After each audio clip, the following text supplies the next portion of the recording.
and I am not a cook by trade. Now, I've been in the food business since I was 5 years old, and I climbed into the back of my dad's station wagon and hid until we got to the bakery. Then I snuck out and went into the bakery. That was my first day of baking. And that's what I love to do, is bake. And I think this may not impress you, but every day I have to do this. And some days I don't do it very well, and some days I do it real well. And I love to have that instant gratification of baking. Cooking's like that too. You get instant gratification. You know that. You've been cooking for years. Every one of you have been cooking longer than I have, and you know more about cooking than of course, than I do. But as a baker, I ended up running a business as well, and it was a restaurant business, the Palm Garden. And so I've learned a lot about cooking. And from my vantage point, I work hard baking, and I watch these guys, chefs and guys that have had 10, 20 years experience in the food business. And it impresses me that they cook like my mom did. You know, just grab stuff and throw it in. And you cook that way too, don't you? How many of you always use teaspoons, tablespoons? Okay, all right, about maybe 20%, and I understand that. That's called OCD, and that's what I am as well. Okay, but these cooks, they're just grabbing stuff and throwing it around, but they come up with these wonderful things. And my job as a general manager of a restaurant, I have to taste it and make sure it tastes right.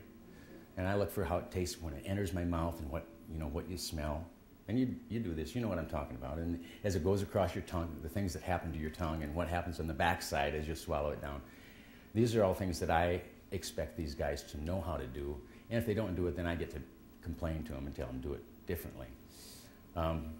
That's my cooking experience, okay? You guys, like I said, have more experience cooking. But the thing that I decided to do when Barb talked to me is just do what Mom and Dad did and what I learned in the bakery business. Because we always cooked in the bakery. We always had a little soup shop or we always had something going on. So Dad made soup every day at the bakery. So I thought, I'll make a soup and I'll use my bread bowl. This comes from an old family recipe. It was written down in 1932. I still have, it was a little receipt. If you go to a restaurant or something, you get that little receipt. That's what it's on. Dated in 1932. A very simple recipe with 4 ingredients that makes hard rolls, French bread, that kind of thing. It's the same kind of dough. That is my passion. And later, if you ask me questions about baking, I'll rattle on and on.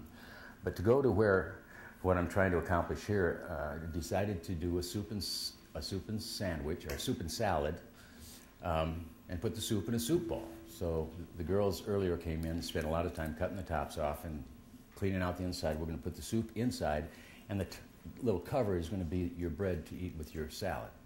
Okay, so now you got your instructions. If you do it wrong, it's your own darn fault.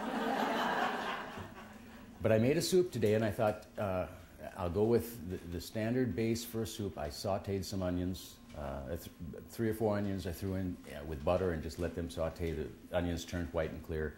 And they get a little sweet, and if you cook them a little longer, they get a little sweeter because they caramelize. You go a little longer, you burn them, and you have to start over again. But there is that happy place, and I found the happy place today. And then I added some celery celery. I like celery salt. I like the flavor of celery, but primarily it's a filler. You know, it doesn't compete with any other flavors. So then I threw my celery in, and that with the butter and the onions, and that cooked for a while. I added some dill, because I thought dill would be a great thing this time of year. And my plan was, once I got that started, I'd go over to the farmer's market. Thank you, Barb. She's the other half of my brain over there. And I got some fresh veggies, found some carrots. I haven't had carrots that were sweet in a long time, but you know, you get them out of the garden, they're always got that sweetness to them. So I cut up a bunch of carrots and some zucchini, which I'm not real fond of, but it has no flavor, right? Again, it's a filler. Yeah, and a few red peppers, a few bell peppers, some broccoli because it was fresh off the farm, and some cauliflower. They're kind of smelly, so I didn't want to go too far with that, but that's all a thing about preference. But anyway, the veggies I used were fresh veggies from right around here, which you've got them in your garden now, or you know somebody next door that keeps bringing stuff to you, and you don't even know what to do with all of it, right? So that's the soup. Started out just to kind of summarize, there was a little saute of onion and celery and butter. Then I put 4 gallons of water in there. A half batch would be 2 gallons, right? And cooked that down for a while, and then I added my veggies and let them cook down. Some of those veggies fall apart, like broccoli will fall apart, so that went in late, and I think you understand that. But at the end of the process, I thickened it a little bit, and my method of thickening it, which I learned from an old cook, was just we take oil and flour and mix it together. It runs off the spoon, but just barely to that point. And you can take that and throw it into a soup or a sauce that you're making if you want to thicken it a little bit. It works like starch, but it's much easier than starch. And starch, the good thing about starch, it stays clear, but if you're making a cream soup, we don't care if it's clear. So I made that, it's called a roux, and you've heard that, I'm sure. And I just put some spoonfuls of that until it got to consistency, not thick. I wanted a light veggie soup, and then I added some heavy cream to it, for color mostly, but it added some more character and some depth to flavors. We put some tarragon in it toward the end. The herbs usually go in at the end. I said I put the dill on the front side. I wanted to get the dill into the celery and into my first stock. And then my little cheat is to put chicken stock into it as well. That works in any soup. Any soup we've ever made at the Palm Garden has chicken stock in it somewhere in the process. It adds salt, and most people don't recognize the chicken flavor. It just has a more body to it than if we were just using water. So that's the soup that you'll be eating, and when that comes around, when you come around, it'll take about 8 ounces into each of these, one big scoop, and it's not a hearty soup. I thought something light this time of year, especially the fresh veggies I got in there. I hope you can taste a little bit of the sweetness from the carrots. I hope you can taste a little bit of what the celery does. I hope you can recognize maybe the red peppers that are in there. There's a lot of flavors in there, but kind of got to think as you eat it. That's what makes food fun.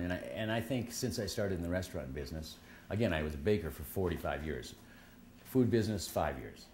And the thing that I found was so enjoyable is how to take a food and just taste, just slow down and taste it.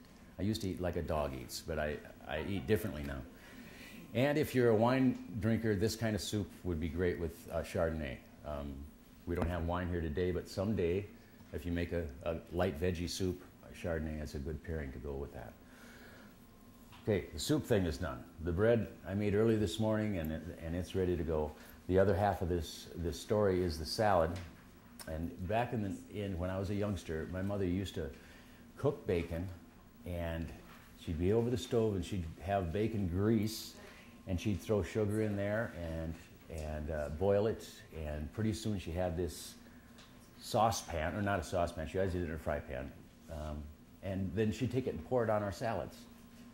And I thought it was the greatest thing in the world. I had no idea that it had a name, you know, that other people did this. I thought Mom was just trying to save money by using up the bacon grease, right?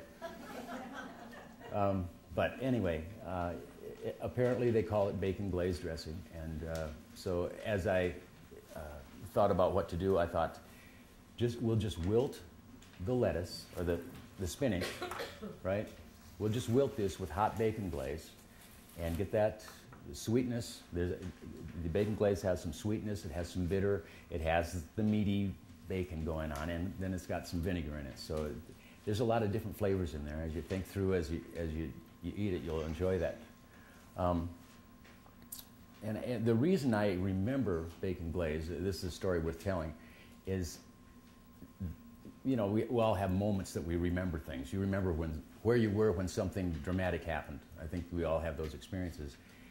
Bacon glaze sticks in my mind because Mother came across with a saucepan and spilled it on my shoulder. And so I remember it well. But I do remember how good it tastes on the other days when she didn't burn me. And the neat thing about it is it wilts your lettuce or your spinach, and spinach is a little firmer, so it's going to hold up a little better.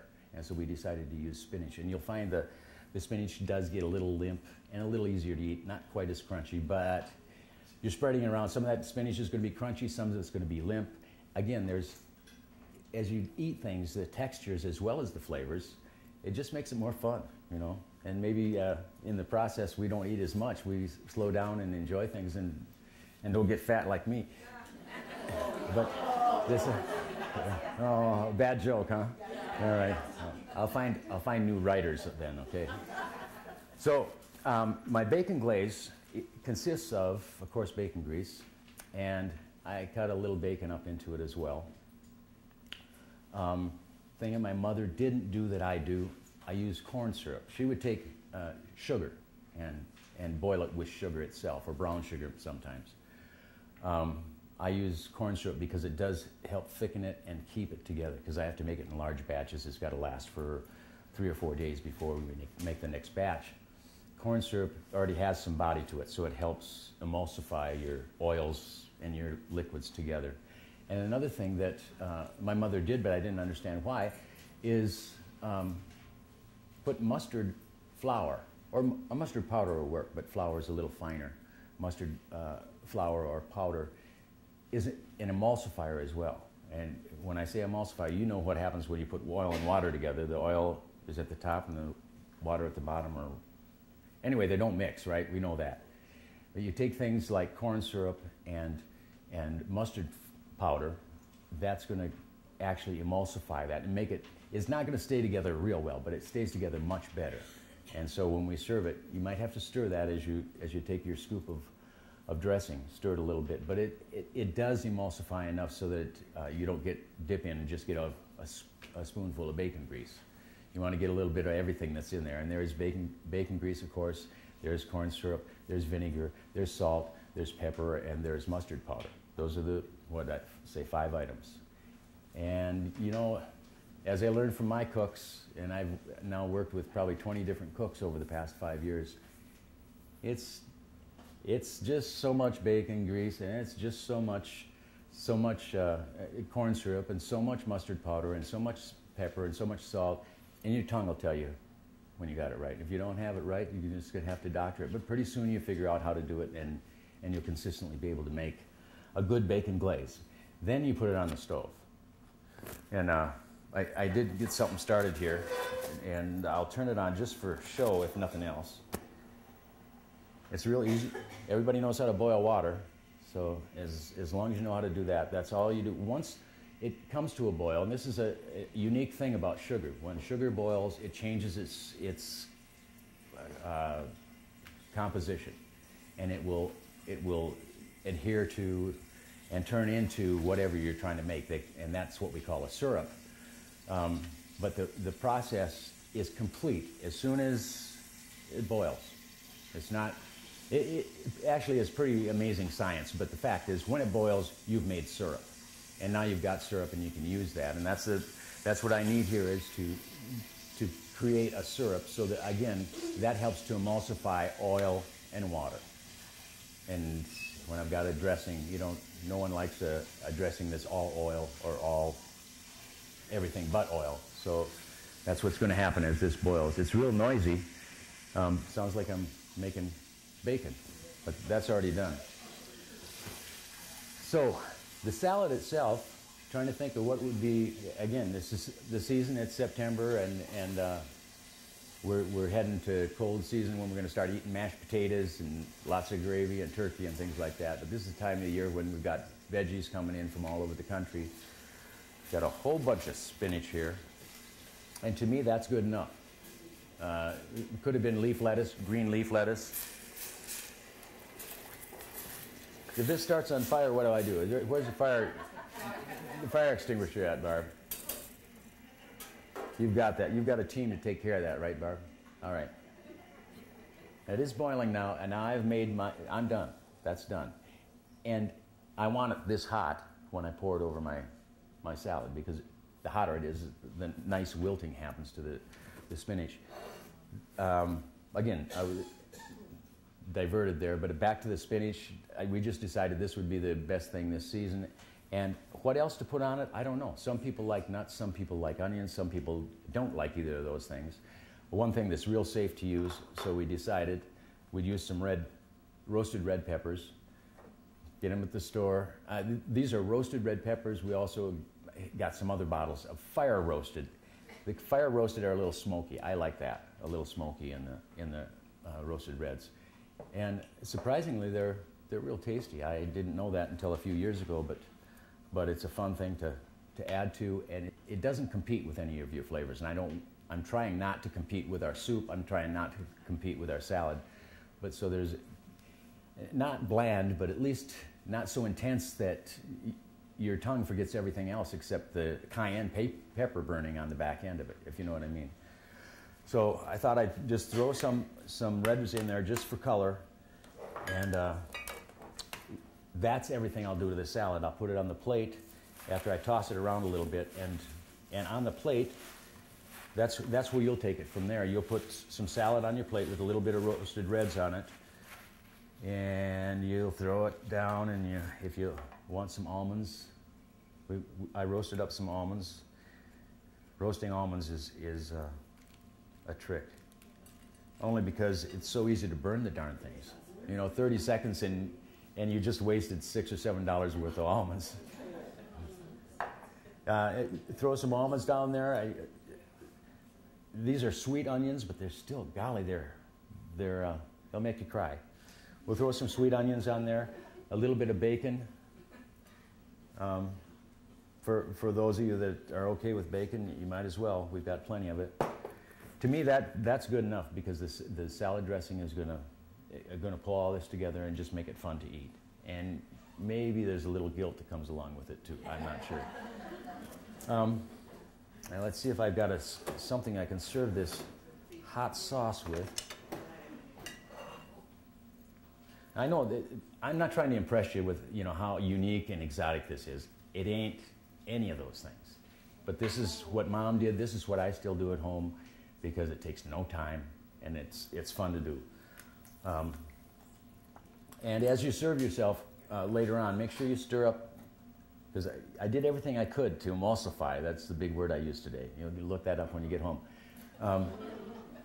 But it doesn't work completely. So make sure you stir it up a little bit and pour it over the top and let it do what it does to the spinach. Some of that spinach is just going to be limp, and some of it is going to be still crispy. Again, along with all the flavor profiles you're looking for in your mouth, there's some texture things too. The crunch of the bacon, the crunch of the onion, and what happens with the different parts of that spinach that either got wilted or still stayed crisp. And there's not a fork for me to eat here, so I'm gonna do it like I really would do it anyway.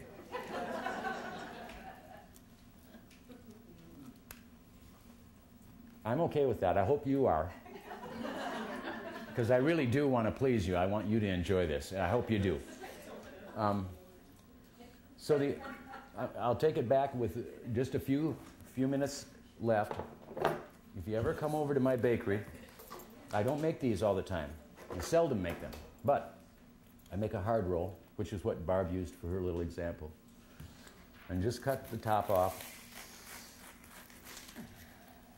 and then dig around, pull that inside out. I can't remember who it was. One of the girls yelled at me earlier because I pulled that out and I threw it away.